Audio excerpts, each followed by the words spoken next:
All right, man, we are on. Rich, what's up, man? Thanks for joining me today. Yeah, thanks for having me. I'm glad What's to be going here. on in Cookeville right now? Oh man, we're now. I guess we're stuck in this weird. I guess it's off season for us technically. I'm just trying to have some fun working out. It's hard though because we've got Haley here. She's training for the games. We're not training for anything. So we're still trying to push her, I guess. But when I get into the middle of a workout and I'm like, man, I got a whole year to kind of get ready. Trying not to burn myself out in August, I guess. That's right. You always said that at the end of the games, you'd already start thinking about next year. So now I guess that's exactly where we are. So, man, today I want to talk about programming. You're programming the events for BCS Classic, and we're super excited about that. I know a lot of the people have seen. Now we've released all the workouts except for what the 1 rep max is going to be, and I figured we'd do that today. We'd let them know. Might as well. Yep. And so the first question is, man, when did you get into programming? Because I think as a CrossFitter, we start doing this thing, right? And we're following whether it was main site, another affiliate, and you fall in love with the programming. But at some point, you have fallen in love with the art of it. And so when did that start for you? Honestly, I think it was day one, followed main site every once in a while. We would, take ideas from there. But, in the beginning, we didn't have all of the equipment. So you kind of had to modify stuff. So I guess it really started there. But then, I remember the day that we decided to start working out twice a day. I remember back in the level ones, basically they tell you would die if you worked out twice a day. And I remember the day we were like, hey, let's try a second workout. We didn't die. So from then on, we were like, let's just do 2 a day from now on. So even if we followed main site for a while, you still had to make up a second workout to do. So, I think just over the years of really screwing it up for so much. And I don't know, that's just where my brain goes. And I really enjoy the programming side of things and coming up with numbers and making things make sense in my head. And it's a blessing and a curse where, if I see somebody else's workout, I start immediately, my brain goes to like ripping it apart about how the numbers don't make sense or the stimulus isn't there. I mean, people could do that with my workouts as well, but I don't know. I enjoy it, and I enjoy, I guess, even being critical on some stuff. And it's just something I've found that I actually really enjoy.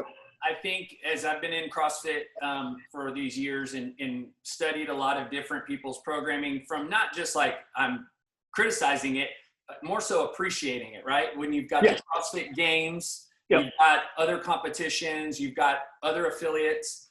And I would say there's 2 types of people. There's the people that really dive into the science, the charts, the diagrams, and the check marks of we've done X, Y, Z. And then there's people that and I think you fall in this category. It's just a gift, right? Like you just write it on the board, and then you might erase something, and then you write something else, and then you do it, and then later you do something else, and it beautifully works together. Right. Yeah. A lot of it's based off of feel, and for me, I think one of the advantages we have is we do a lot of the workouts, like most 99.9% of the workouts that go through or come through our programming have been tested by one of us or all of us at a high level. And so we kind of know the stimulus, and we've done all these different things and know how things go together and how it works together and how it doesn't work together. And I guess really one of my also, we talk programming, but one of my passions as well is like team programming. I feel like a lot of people don't quite grasp, having done individual for years, I feel like individual, a lot of people have a pretty good grasp on that, but team wise, even pairs or whatever, that's something that people are still not quite learning. And so being able to compete as an individual and then compete on a team, I feel like that's something that I've learned over the years what works instead of it just all, you look at sometimes with team competitions or team workouts, it's like, all right, here's 100 reps of each thing, split them up however you want. And I'm like, that's not a real good test of a team.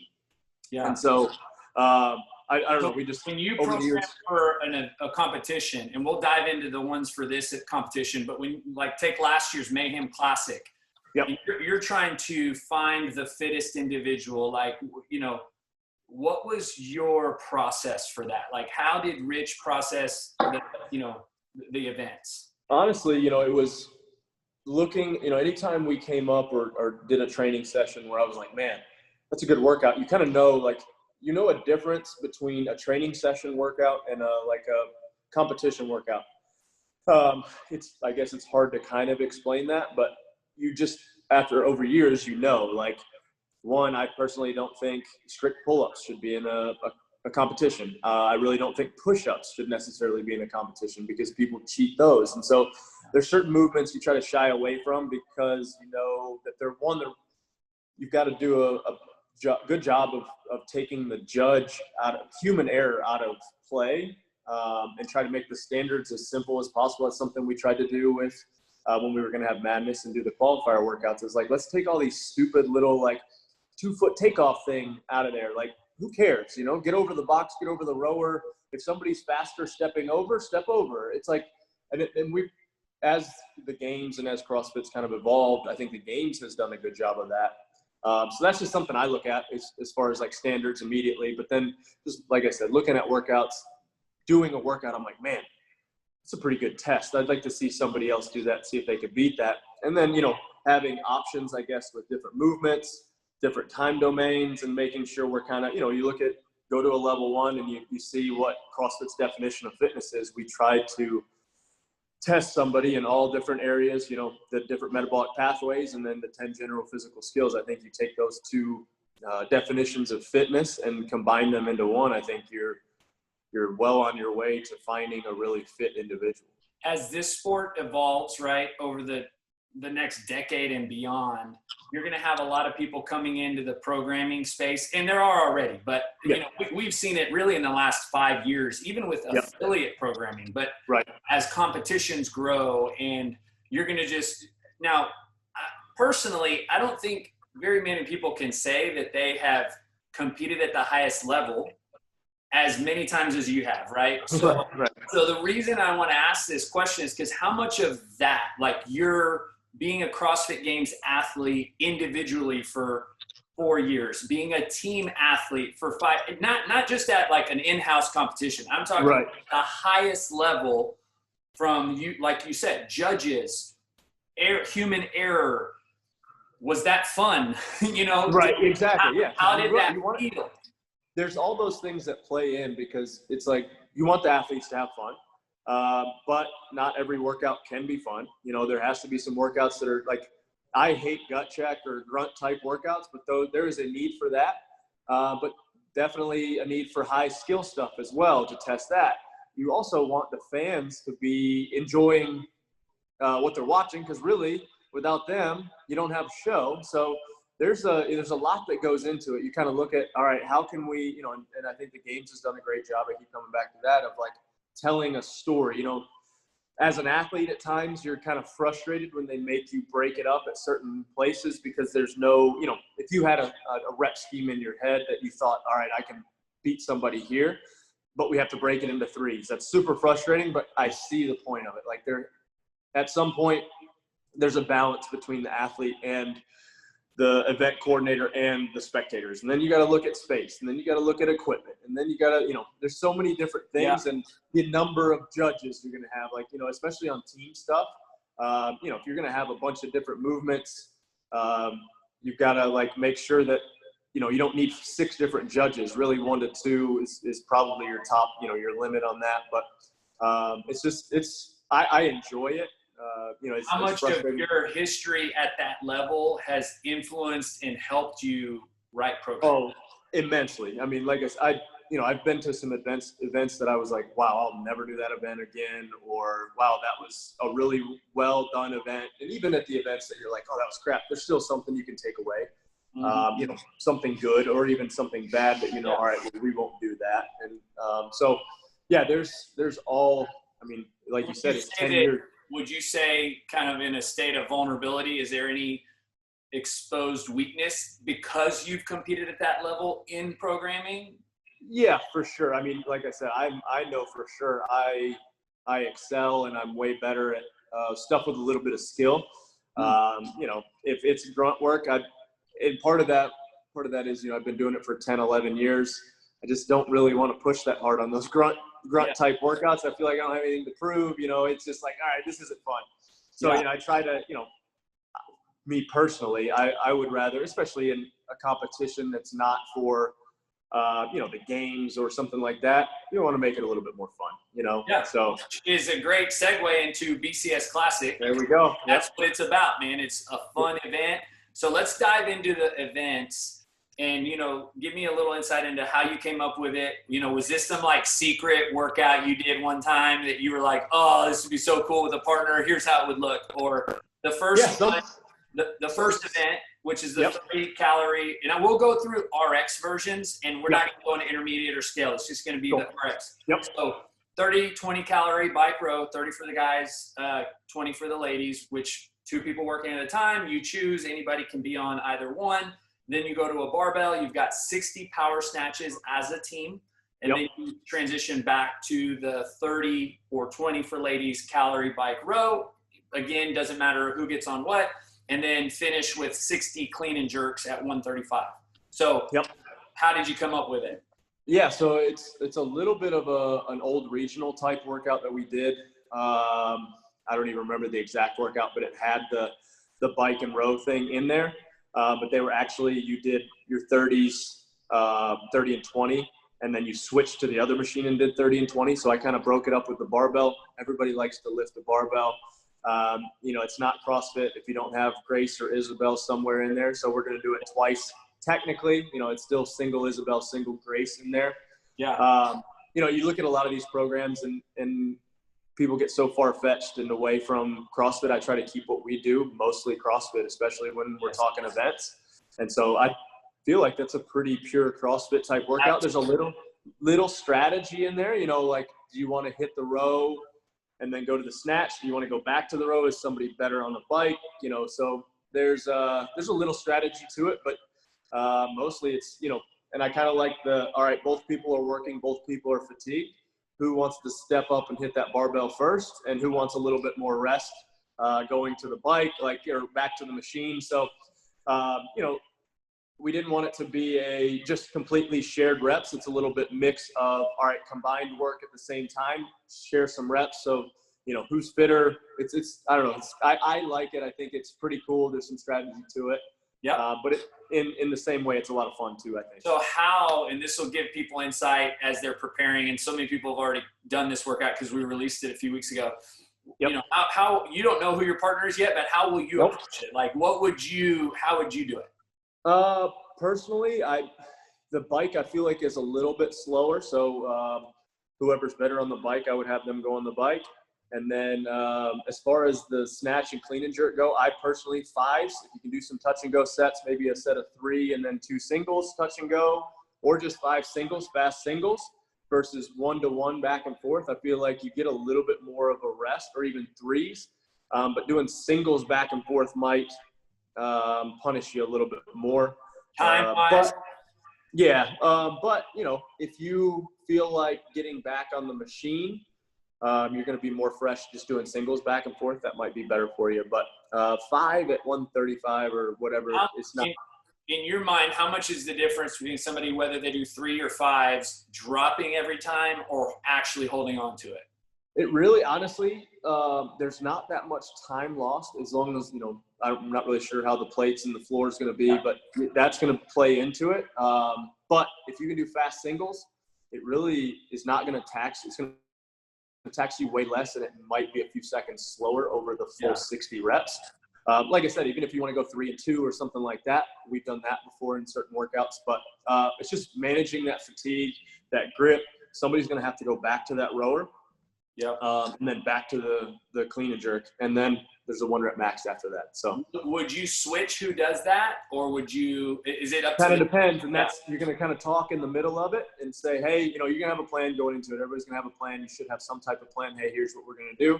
But if somebody's like, man, my arms are blown up, somebody has to be willing to step up and take the extra load if they need to. So it's really just being smart. Your arms will get a little bit more taxed doing the row, I feel like. However, the row might be a little bit faster. So you're playing, 6 one way, half dozen the other. So And is there a pacing strategy, or is it just like, let's go, let's get this annoying 30 calories out of the way? The first 30 is you're going to not want to blow yourself. Actually, both of them. You're not going to blow yourself out because you got to pick a barbell up. So yeah, I think it's being smart. Nothing too crazy. You know, for me, I'm thinking maybe around a 1,500 if I was on the rower first, and then somewhere around 400 to 500 if I'm on the assault bike or echo bike. Echo bike. So if it's echo bike, you're going to be around 400. So yeah. Okay, so now we transition after that workout. The way we're doing it is a 20-minute time cap, but in that you find your 1 rep max. So basically, if you finish in 12 minutes, you got 8 minutes. Plenty of time. Have a seat. You know, if you finish in 18 minutes, then you're probably, you know, pretty quickly getting some weight on the bar. So how do you approach the 1 rep? Right. And tell them what it is. I mean, yeah, really depends on, you know, hey, the good news is you're good and warmed up. You've been on a barbell. Your legs are nice and full of lactic acid. You're good to go. So you're not going to need a ton of warm-up sets if you don't have much time. If you have plenty of time, you know, say you finish that workout in 12 minutes, you should have plenty of time to hit a 1 rep max. So, you know, don't rush it. However, if you don't have much time, you might have to rush it a little bit. You're already warmed up, so might as well go for something. So for you, and I don't think they heard you say what the actual lift is. Maybe we got paused out, but I'll let you tell them what their lift is going to be. Yeah, so it's a 1 rep max snatch. I figured we're already good and warmed up doing some Olympic lifting. Why not do the lift that everybody loves to see and everybody loves to do? Now, here's a question. If you've been power snatching and power cleaning, do you transition to a squat or do you just power? What's your suggestion or thought? I personally can lift way more weight squat snatching. So, you know, I might hit 135 or whatever just to get the legs loosened up and then go for it. So, yeah, you should be pretty good from there. Yeah. And how do you jump up in weight? I mean, if let's say you got 5 minutes, that's probably where most people they'll have, you know, 4 to 6 minutes. Me personally, probably 135, 155, 185, 205, 225, and then smaller maybe jumps from there for me personally. Yeah. I haven't lifted a ton lately. I've had a back issue that I've been dealing with still, back again. Oh. And so we'll see. But yeah, 225, you know, under fatigue, depending on how much time you have. I mean, it'll be fun. It'll be cool to see. Yeah, it'll be awesome. Okay, so that's basically event 1 and 2 are stacked. And then event 3 starts with a 400-meter run. Yep. As a pair, 200 wall balls, 20 rope climbs. You know, you got to be done with both things and then finish with a 400-meter run. Yeah, I'm actually super excited to see this one. This one we've not tested. I just thought it was a cool idea that, you know, you run together, one person picks where they want to go. Really, I think it's based off of, you know, what kind of sets you feel like doing on the wall ball, maybe 40s or 50s, while somebody just does max rope climbs. I really don't know which one will be done faster. Yeah. It'll be kind of cool to see. You know, I've done 20 rope climbs for time and I've done 200 wall balls for time. So it'll be close. What do you think will hurt the most? Wall balls are just terrible. However, you know, if you're using your legs on the wall ball, legged rope climbs can really gas you as well. So this one, I'm really excited to see it. Actually, really excited to do. Just because I want to see it. You know, I want to see which one. You're almost racing your partner. You know, you're racing your partner, but you're racing everybody else. What would be your suggestion, tip? How are you going to approach it? You know, you mentioned 40, 50. You know, and then hey, get as many as you can. Yeah, now I'm thinking maybe like 25s might be the smarter option there. 25s on the wall balls and just have the person rope climb, get as many rope climbs as they can. You know, it's going to be based on, I feel like maybe the rope climbs, depending on, you know, people's endurance on rope climbs. We do a ton around here. So, you know, if it was myself and Tasia or somebody like that, we might actually finish the rope climbs first. So I don't know. I want to see this one. I want to do this one. I'm looking forward to it. I think it's not to toot my own horn. I think it's a pretty cool event. That last run after wall balls, you know, is going to be it's going to be dirty. Yeah, you're not going to be able to breathe. Your legs are going to be shot. I do kind of wish there was a way to tell the fans where everybody was. That's going to be the hard part. You know, kind of telling that story because you want people to be able to know what's going on. But I think it'll still be cool. Yeah. Awesome, man. So we've got event 4, which is you know, I don't think anybody loves burpee box jump overs, Nope. We've got 15 synchro burpee box jump overs, 90 double unders at the same time, 15 synchro burpee box jump overs, 60 synchro toe to bar, back to the burpee box jump overs for 15, 90 double unders, finishing with 15 burpee box jump overs. So kind of how did you come up with that? Yeah, it's kind of a little bit based on what we did last year with you guys. That I just remember how awful those burpee box jump overs. They're just not fun. The double unders there to just gas you a little bit, fry the calves, and then we want to do some grip with the toes to bar. And then this one's just a gut check. It's not this is not a fun workout really. This is kind of there is a little bit of skill and a little bit of grip endurance with the toes to bar, but I think it's this one's just going to have to hurt a little bit and want to go to that dark place, which I think is fun. What's your approach? How would you attack this workout? Smooth on the burpee box jump overs, and then double unders, try not to break them up, and then toes to bar, depending on how you feel and how your toes to bar are, obviously depending on who's the weaker person on the toes to bar, don't let them go to failure. Yeah. Manage rest, because you're going to have to go back. And then toes to bar and burpees are a nasty combo actually, because your core is so fried that when you bring your feet up on the burpees as well, your core is also engaged there. So this is going to be a fun one.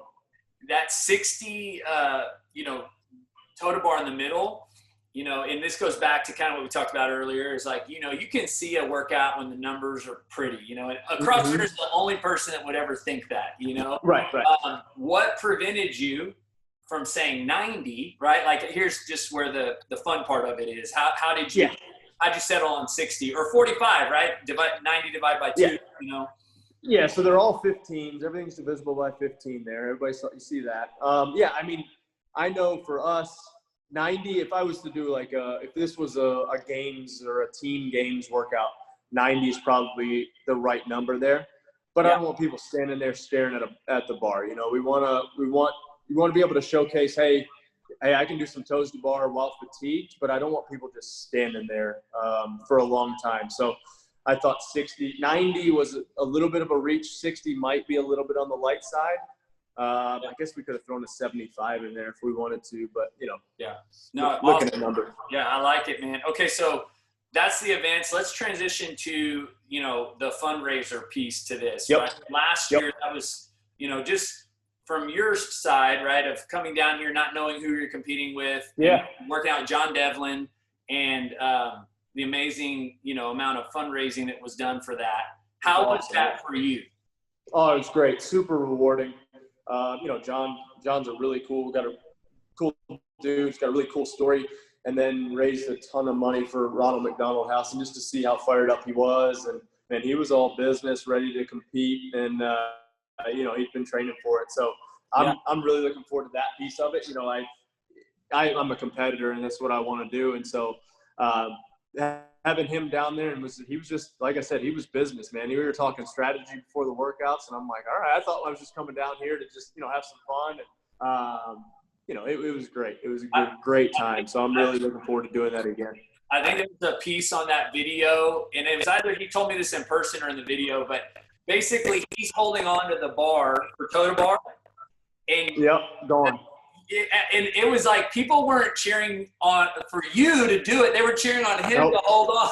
To hang on. Yeah. It was like he was there 1 second and gone the next. And then he apologized. I was like, dude, you literally went to failure. It was amazing. That was one of the coolest things ever to see. He was going to hang on with all he had, and he did. And then it wasn't like, oh, he fell down, like hands gave out, fell to his feet. He was gone.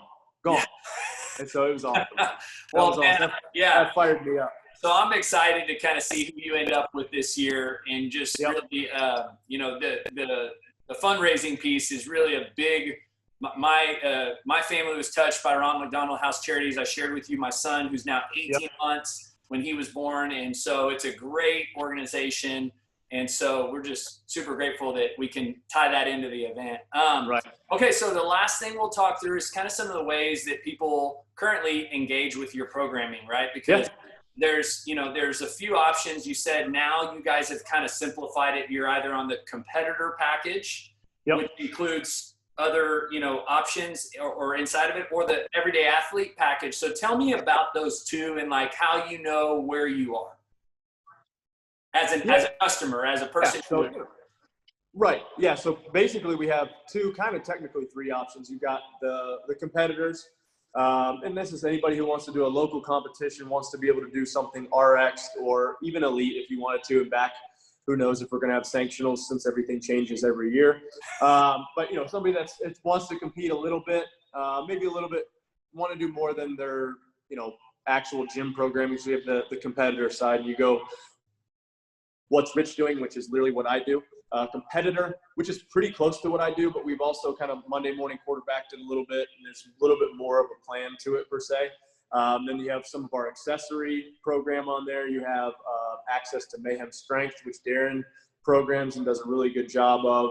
And then I think you actually, with the competitor side, you get access to everything. That's kind of our top level. So you'll get the M60 and M30. And then the everyday athlete is literally that. It's somebody who wants to be fit, wants to do stuff RX, maybe doesn't want to compete. Everyone wants to do a competition. That's your everyday athlete. It's M60, so that's pretty much a compete workout, but done in 60 minutes.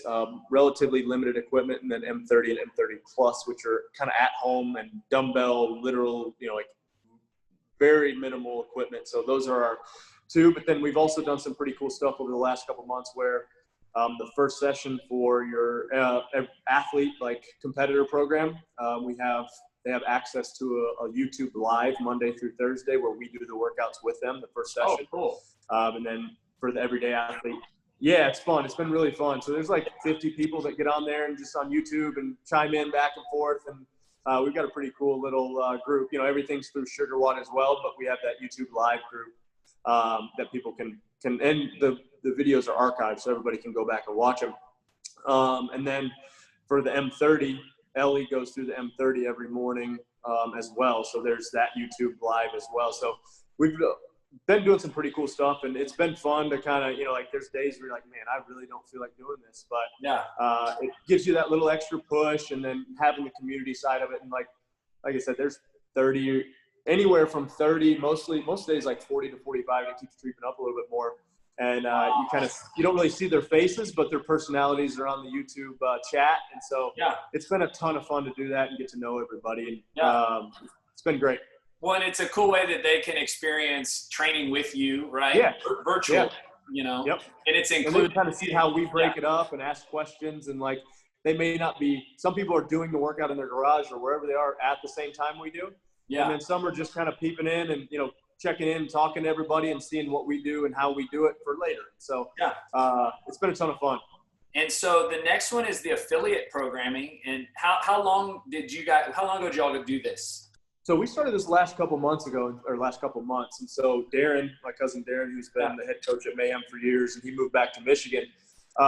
He actually does it. So the way we've been doing it is we program the Mayhem class workout 2 weeks ahead of what the affiliate workout is. So we have time to see our members or the test dummies and make the necessary changes to get the correct stimulus. And Josh here, who's the head coach now, will give Darren some feedback and, hey, this was too hard, this was too easy, the hour didn't work. And so then Darren goes through, analyzes it, puts it to the Mayhem Athlete affiliate program. Yeah, it's like a polished final product, basically. Perfect. Yep. And then Darren will go through and give coaching notes, coaches tips, scaling options, like, hey, this is, how we ran it, how this worked, how this didn't work. And so he's done a great job of that. It's a pretty cool product, actually. And so part of the thing we're talking about doing is we're going to RV down to the BCS Classic, and we may try to find a Mayhem Athlete gym on the way and try to drop in. So we're looking at the route right now and seeing if we have any affiliates relatively close. But we're actually talking about this January doing a little Mayhem affiliate road trip. So not only do you write it, but you show up, man. That's right. Now the question is, what would you do at the affiliate? Would you do the workout with the class? Yeah. Oh, man. Yeah, so we talked about so we could hit multiple affiliates a day. If they're in the same area-ish, within a couple hours of each other. We talked about maybe doing the class workout that morning or one of the competitor workouts in the afternoon, just so we're not doubling up on the same workout. But Yeah. I think it'd be fun. It'd be a good time. That's awesome, man. Okay, last thing, I guess another way that people can work out with you, do your programming, is the Train with Rich. And you guys have you've done 17 of these, right? 17 or 18. Yeah, I think you're on 18. 25 of them. Yeah. I don't know. Yeah, man. Yep. So I first, feel like I've been doing this for so long. Right, I know. It's been Train with Rich forever. Yeah, that's right. Yeah, every day. How did you come up with this idea? Like, this is so cool. Like 30 or 40, it seems like 40 people show up at your barn or your house or your gym.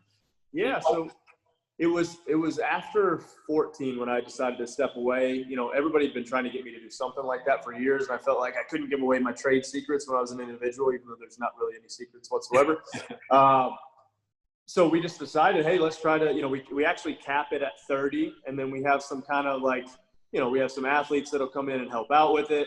And, you know, we felt like if we could house 50 or 60, but I feel like it starts to water down the experience. Like, we want people to have a really good experience and have some fun and work out as much as they want to with us, or hang out and just watch, you know, like it's literally whatever people want to make out of the weekend, they can, you know, like, hey, here's what we're going to do. Jump in, let's do this. If you don't feel like it, if you want to scale it, if you want to, you know, you've got something going on. We've had people that have never done CrossFit before. We've had some games level athletes here. So it's a ton of fun. And, you know, kind of everybody shows up on Friday, kind of super nervous, a little bit, you know, reserved. And then after that first workout's over, first 2 or 3 workouts are over on Friday night, kind of depends. Then Saturday, we, you know, kind of hit it all day. We may go on a field trip, you know, to Dad's. We've done that a couple of times. There's some waterfalls, there's some trails around here. We've done that a couple of times. And then it's pretty much work out throughout the day on Saturday, have a little barbecue Saturday night. And then Sunday, we'll do a little devotional. We do some Q&As mixed in on Saturday as well. Then we'll do a Q&A on Sunday morning, and then work out and then send everybody on their way around noon, 1 o'clock. So it's been awesome just to see the group of people that show up. And then it's really kind of blows my mind. We've had people here 8 and 9 times. Like it's Wow. like their little vacation, you know, a couple times a year, and they come get their butt kicked for a weekend. But it's awesome. It's cool. Just like that first, because I never look at the list of people that are coming, and we'll kind of go that little first debrief, and then I'm like, oh, they've been here. Oh, they've been here. Oh, you've been here like 8 times. Like, so it's been fun. And then each time they come, they get a little bit of a discount as well. So it's a fun group and a fun weekend. And it sounds like a really good bonding weekend, right? For community and having people come together. Yeah, it's awesome. Like I said, it's super laid back. You know, there's not a ton of like, if people are coming for a seminar, that's not really what it is. Obviously, we'll coach you along. If you want help with something, we'll help you. But it's more about having fun and getting to know people and getting to know people in the community, and, you know, people that do our programming or have, you know, just been fans of ours for a while, or, you know, buy our apparel. We just want to, you know, have some fun. So it's really, really a good time. Are the workouts created in advance, or is that something that weekend you kind of just start on the whiteboard? On the fly by the seat of our pants. There's some that we've noticed work really well, so we'll do versions of those or variations of those, and sometimes the weekend can be completely different. Yeah, that's awesome, man. So when's the next one? Do you have a date yet? I think it's September 26th through the 28th, I think. I'm not don't quote me on that. It's that weekend, whatever that is. I can't remember what it is. Awesome, man, dude. Well, we are so pumped to see you down here in just 2.5 weeks, and see you compete and just be here again in College Station. So I really appreciate you taking the time to do this today, man. Looking forward to it, man. I appreciate it. Awesome, Rich.